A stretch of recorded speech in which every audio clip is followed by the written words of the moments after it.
This is actually Sparta.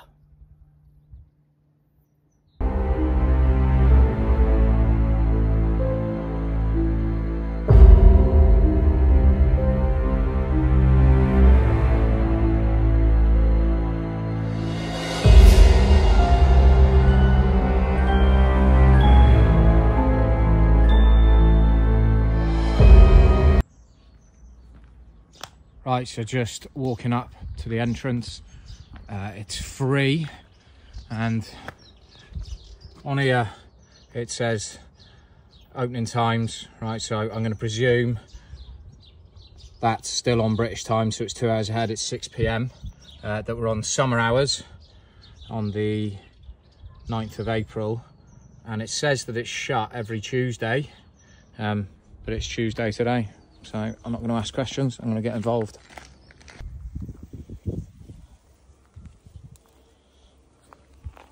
I'll leave you be, pal.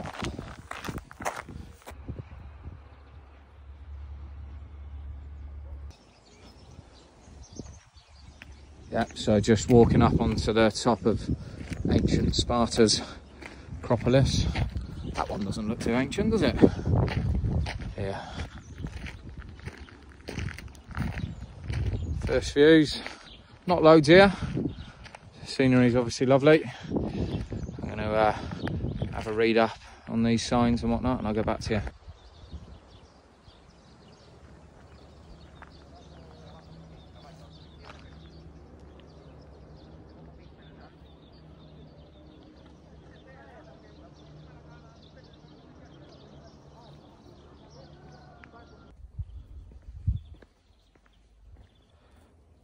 Yeah, so just got to the ancient agora, like the marketplace. As you can see, almost like entrances and whatnot. This is probably out of the ancient stuff up on the Acropolis. Probably the best preserved.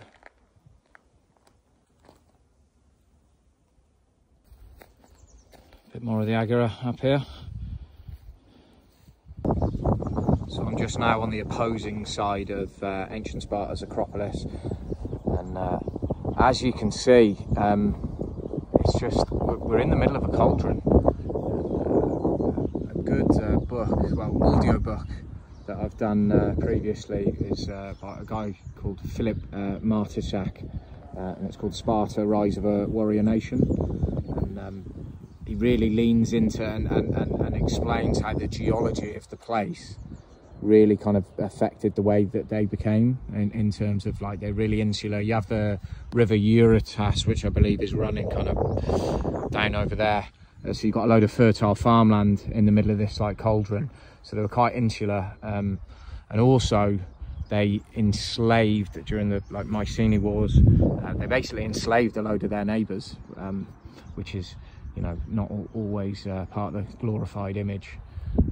So kind of the whole militarized state came off the back of one location, and two, largely to control their slave population. Like, in terms of free male citizens that made up the bulk of the Spartan military, was about 10 to 15% of the entire population. You know, so there was that, they were, by all accounts, really paranoid about their helots, their slave uprisings, which did occur from time to time, and that was largely why stuff like the Agoge, the Spartan training system, and that was formulated. And while we're on the subject of the helots, during the Agoge, the Spartan training system, there was something reserved for students that showed particular promise. That was called the Crypteia, and at night, particularly at night, also during the day, the lads were let loose and permitted to practice hunting down and killing any helot that they came across. So it was effectively state-endorsed murder. Brutal. So what did life look like for them? Well, for the male citizens, you were taken away from your family to live in barracks from 7. Began training, which they realistically believe was quite gentle to begin with, and it obviously increased in intensity the older you got. You were assigned an older boy to kind of help take you through the through the training and whatnot. Now there's extensive accounts that that was also a sexual relationship in many cases, which wasn't unheard of in ancient Greece and a lot of the ancient world, but yeah, something they didn't want to put in 300 of it. And then if you passed out around the age of 30, you were given your own little plot of land, somewhere to live, an allocation of slaves, and if you could if your plot could produce enough, you could join one of the common messes, which was where you could go and hang out with all the other the free male citizens, basically just have the crack. So, and then you could marry. Bit of a weird thing that they used to do on the wedding night, they'd shave the woman's head to make them look more manly, which probably goes back to the stuff that was going on with the with the older lads during the Agoge training system, and then you were expected to together to produce sons so that you could continue the heritage and the existence of the Agoge and the militarized state. There was something else I wanted to add to that as well. Oh yeah, so, and the marked grave, the only 2 ways that you could receive a marked grave in Sparta was to, 1, die in battle, what they would call a glorious death, and for a woman to die in childbirth, actually trying to produce sons to continue the Spartan legacy. But of course, they didn't refer to themselves as Spartans.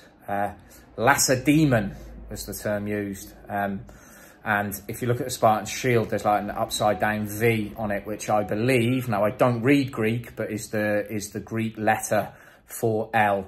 And we're actually in the region of the Peloponnese called Laconia, and it's where we get, the Spartans actually give us 2 English words. So we have the word Spartan to mean frugal, but it's where we also get the term laconic, as in a laconic phrase, or a phrase of few words. And probably the most famous example of that was when Philip of Macedon threatened the Spartans with invasion, and he said something along the lines of, if I conquer you, I will burn Sparta to the ground, I will enslave all your women, and I will kill all your men. And the Spartans' reply to him was, if.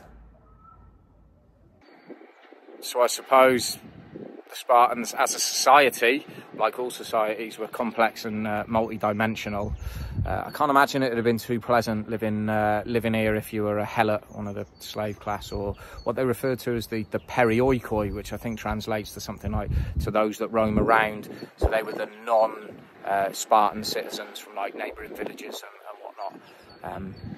Yeah, I can't imagine that was too much fun. And I suppose really they were like a prelude to modern totalitarian regimes, really, if you stop and think about it. But then on what I do like about them is their kind of their single-minded purpose to be the best at something, and also how they treated women. The way the Spartans treated their women was fucking unheard of in the ancient world.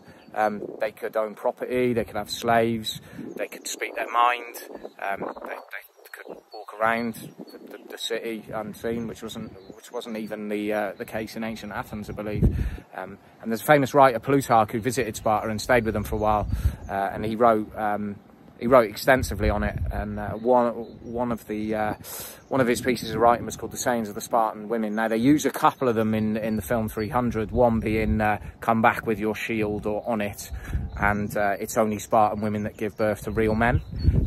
One that's not in the film that I like is it's about a lad complaining to his mother about the shortness of his sword, and she simply replies to him, "Add a step to it." It's normally women that complain to me about the shortness of my sword. Yeah, pal. We all know your sword's never been unsheathed to see the light of day. But of course, Plutarch wasn't the only visitor to Sparta. There is another famous account of an Italian fella that spent some time there. And not to go off topic, I will come back to that.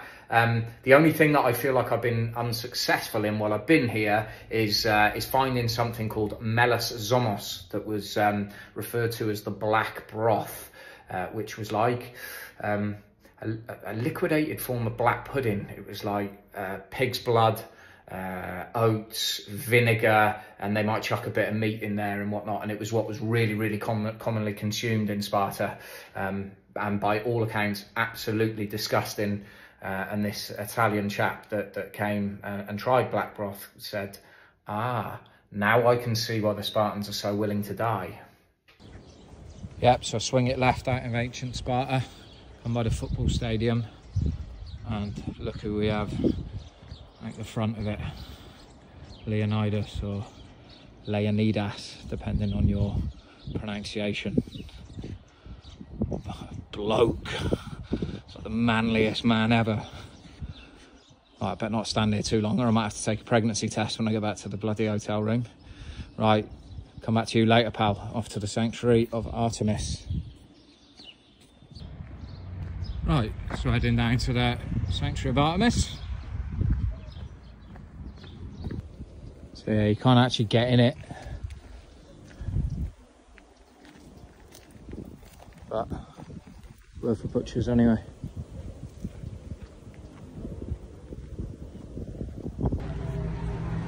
Right, so this place that we're just walking up to is apparently, according to the 1st, 2nd AD Greek travel writer Pausanias, is the tomb of Leonidas. Apparently his body was disinterred from Thermopylae and brought here.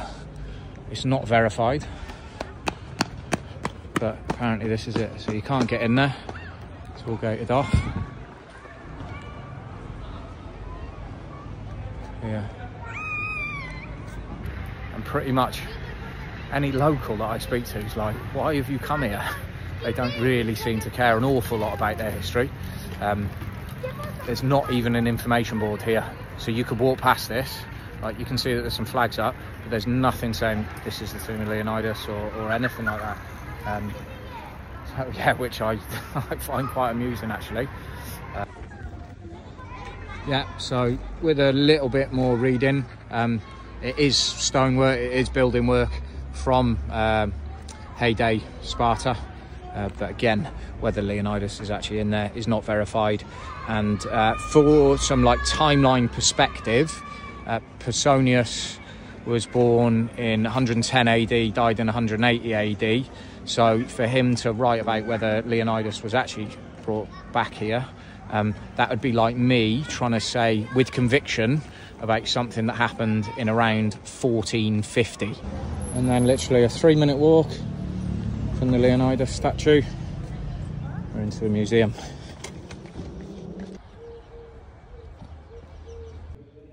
Look at that price, €3, cheap as chips. So again, not looking to bore anyone with loads of museum footage, I will show you this. There's a statue of Leonidas that was found of the sanctuary of Athena up on the Acropolis here in Sparta. And they reckon it was done within 10 years of the Battle of Thermopylae, somewhere between 480 and 470 BC.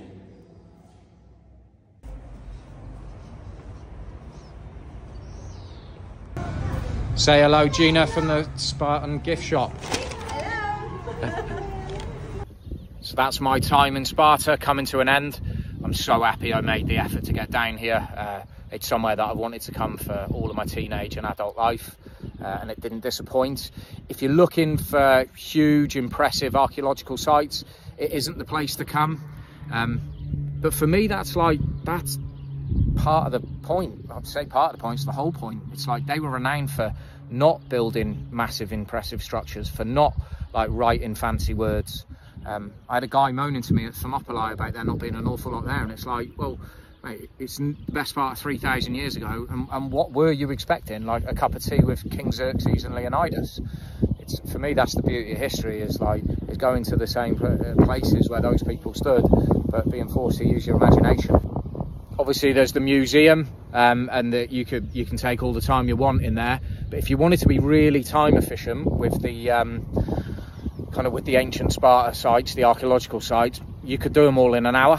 I stayed here for a couple of days. and I loved it. I could come back. That's how much I enjoyed myself. But anyway, in true laconic fashion, I'm going to shut my mouth and get to Athens.